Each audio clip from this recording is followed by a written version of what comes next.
अच्छा। हीप हमारे पास एक एक्सीलेंट अप्रोच है प्रायोरिटी क्यू को इम्प्लीमेंट करने की। फर्ज करें कि एक प्रिंटर को 3 जॉब्स दी गई हैं जिसका साइज है 100, 10 एंड 1 पेज। ठीक है, 100 पेजेस की फाइल है, 10 पेजेस की है और 1 पेज है। अच्छा, average waiting time first in first out service के लिए क्या होगा कि सबसे पहले 100 आया वो 100 पेज होगा। ठीक है, अब 10 पेज को प्रिंट करने के लिए 100 + 10 वेट करना पड़ेगा। ठीक है, कि पहले ये 100 होंगे और ये 10 होंगे, और सिर्फ एक पेज जो प्रिंट होना था उसको 100 + 10 + 1, ठीक है, इतना वेट करना पड़ेगा।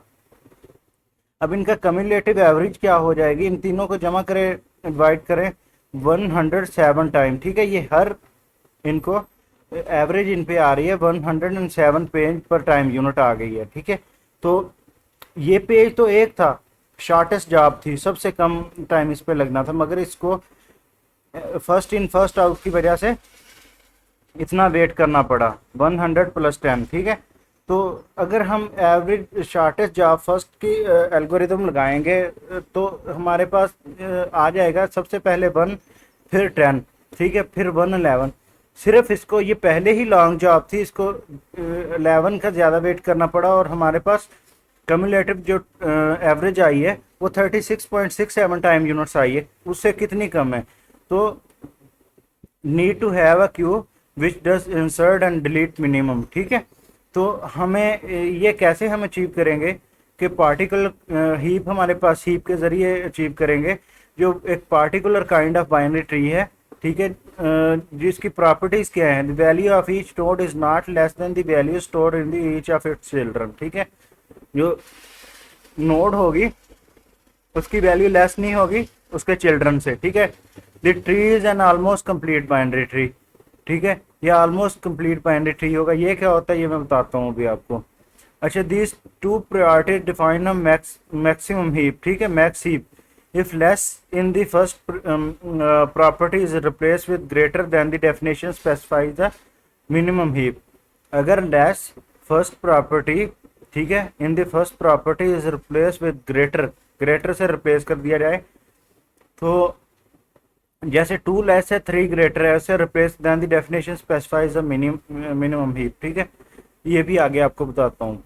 अच्छा, हमारे पास है ऑलमोस्ट कंप्लीट बाइनरी ट्री। ठीक है, all levels are complete except the lowest one. ठीक है, लोएस्ट वन अभी कंप्लीट नहीं होगा, बाकी सारे कंप्लीट हो गए, इस वजह से इसको ऑलमोस्ट कंप्लीट बाइनरी ट्री, और कई बुक्स इसको कंप्लीट बाइनरी ट्री भी कहते हैं।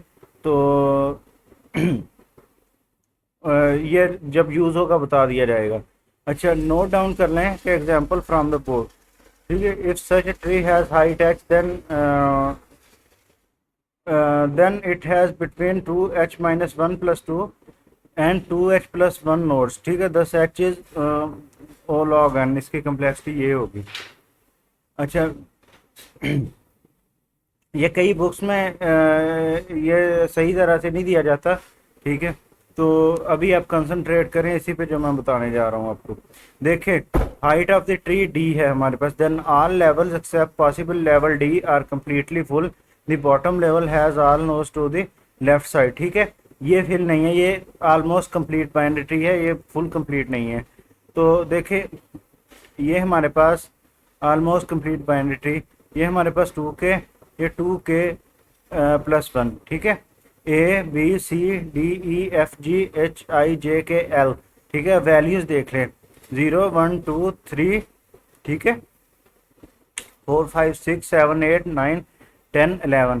ठीक है, numbering of tree node for storage in an array.